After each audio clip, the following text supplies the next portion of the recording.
Though Shlemiel was a lazybones and a sleepyhead and hated to move, he always dreamed of traveling. But when he mentioned his dreams to his wife, Mrs. Shlemiel, she only said, "Long journeys are not for a Shlemiel. You should just stay home and mind the children when I go to the market." But he could not let go of his dreams. A recent visitor to Chelm had told Shlemiel of the city of Warsaw, the high buildings, the luxurious stores, the magnificent parkways. So the next morning, when Mrs. Shlemiel went off to the market, Shlemiel gathered his children around him. He told the older ones to mind the younger ones, and then he went to the cupboard and got out some dark bread, a little onion, a few cloves of garlic, put it into a bundle and flung it over his shoulder and headed down the road. Now in Chelm there's a street called Warsaw Street. Shlemiel believed this would be the way to the big city, so off he went. But before he actually left Chelm, he ran into one of his neighbors. Where are you going?" I'm going to Warsaw. What will you do there?" What do I do in Chelm? Nothing. Well, several hours down the road, stores gave way to pastures and fields, and Shlemiel began to grow quite tired. So he decided to have a nap by the side of the road. But then he had a thought.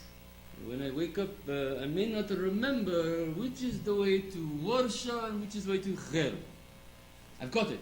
I will place my boots with the toes pointing to Warsaw. Little did he know that across the road was a blacksmith who overheard every word he said to himself, and he watched him placing those boots in the direction of Warsaw. So when Shlemiel fell off to sleep, he snuck over very quietly so as not to awaken him. And he turned those boots back around in the direction of Chelm. Well, when Shlemiel awoke, he was rested but very hungry. He opened his bundle and he had some bread and some onion. Then he got on his boots and he headed down the road. But he suddenly started to notice that things were looking strangely familiar. The houses looked the same, even the people looked the same. Is it possible I've come to another town? Excuse me, what is the name of this town? Why, this is Chelm. How is this possible? I walked away from Chelm. Ah, I've got it. There are two Chelms, and I've come to the second one. On the other hand, even if there are two Chelms, must they be exactly the same? On the other hand, my teacher and the head there at the school told me the earth is the same everywhere. So why shouldn't they be the same? Well, this discovery gave Shlemiel great satisfaction. He began to wonder if he would find a street just like his street, with a house on it just like his. Well, sure enough, a few minutes down the road, he came to an identical street with a house just like his. Night had fallen, and Shlemiel opened the door.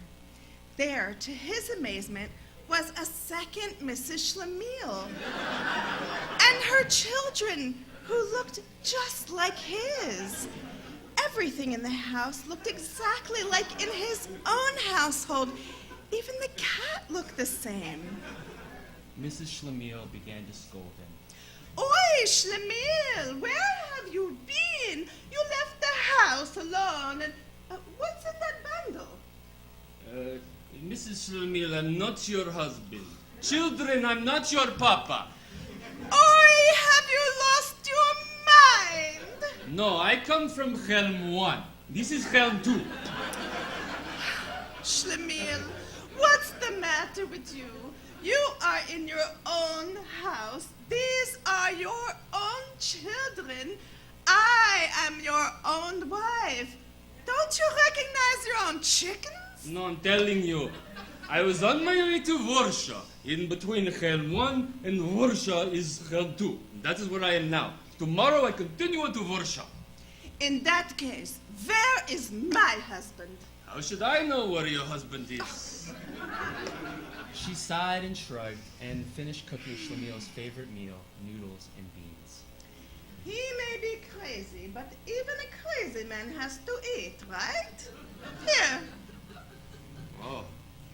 Oh, Mrs. Shlemiel, you're a good woman. My wife would not feed a stranger. It seems that there is some small difference between the two Helms. Oi! Children, my wife is as like your mother as two peas. You are as like my children as drops of water. It's amazing. It's not bad enough that he's a Shlemiel. Now he had to go crazy on top of it. What will I do? I can't leave the children alone with him. Who knows what he could do?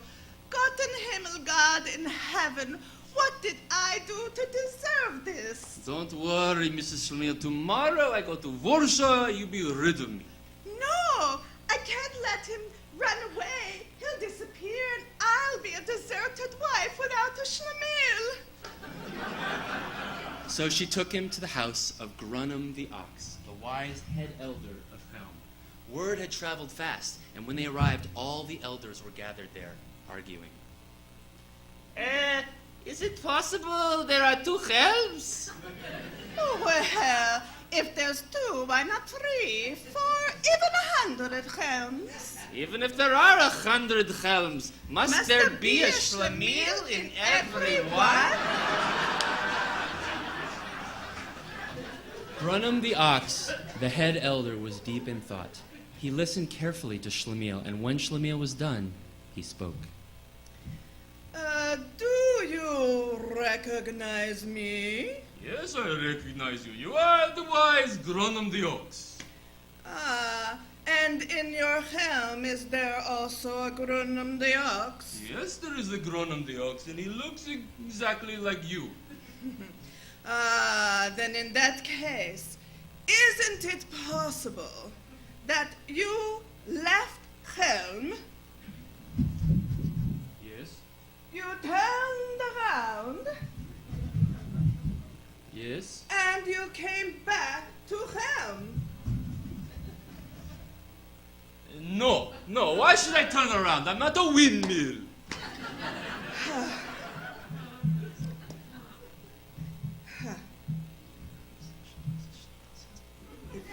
That is the case. You cannot be this Mrs. Schlemiel's husband. That's what I'm saying. He must have left the day you arrived. We will have to wait for the real Schlemiel to come home, and then we will know who is who. Mrs. Shlemiel screamed. Oi, no! My Schlemiel has come home. I don't need 2 Schlemiels. 1 is more than enough. Whoever he is, he cannot live with you while we figure this out. He will have to go live in the poorhouse for now. Oi, good God, what will I do with the children? I can't leave them alone with him. Who knows what he could do? Besides, I need a husband. Even a Schlemiel is better than no husband at all. Are we to blame that Shlemiel went to Warsha? Wait until he comes home. Mrs. Shlemiel wept bitterly. The children cried too, but Shlemiel was touched. How strange. It's in my house, my wife, she always scolded me. My children, they talked back to me. Here, a strange woman and her children want me to live with them. Maybe the Helm 2 is actually better than Helm 1. Well, we need someone to mind the children. Maybe we should hire him. After all, he looks so much like the real Schlemiel. The children will feel very much at home with him. All the elders agreed this was a wise idea. Only King Solomon could have thought of something so wise. Only such a clever way out of this dilemma could have been thought of in our Helm. Well, what would you want to be paid to mind the children? Oh, I hadn't thought of that. 3 groschen a day. Oi, 3 groschen a day! Idiot, moron! What is 3 groschen nowadays? You shouldn't take anything less than 6. Ah! She pinches just like my wife. Well, 3 groschen may be too little, but 6 groschen is too much. We shall pay you 5 groschen a day until the real Shlemiel comes home. It was the first time that Mrs. Shlemiel had ever received any money for the household from Shlemiel. Now, when she was in a good mood, she'd say to him, Oi, such a pity. Why didn't you think of going to Warsaw 10 years ago? Well, don't you miss your husband? Well, what about you? Don't you miss your wife? both agreed They were quite happy with matters as they stood. After all the world is one big ham.